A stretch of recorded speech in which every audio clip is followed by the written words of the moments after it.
Good day for all. I thought about the language we use shape the way we think about things. I choose the lesson 8, the language control. Welcome to this video and enjoy. Does language shape the way that we think? Yes, to explain my point of view, I want to do an example, the way of communicate between societies.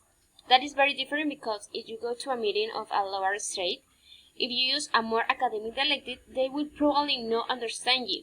And that occurs the same thing will happen when you are with people of high society. You cannot speak colloquially because they will not understand or it will be seen as a bad thing. Change the way that we think, probably or not? Yes, probably. That is correct, you need to think to speak.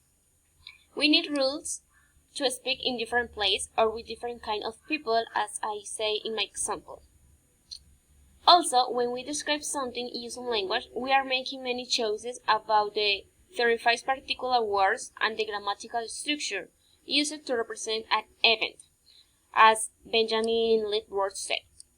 We are making many choices, so I think that yes, the language was influences to the way we think.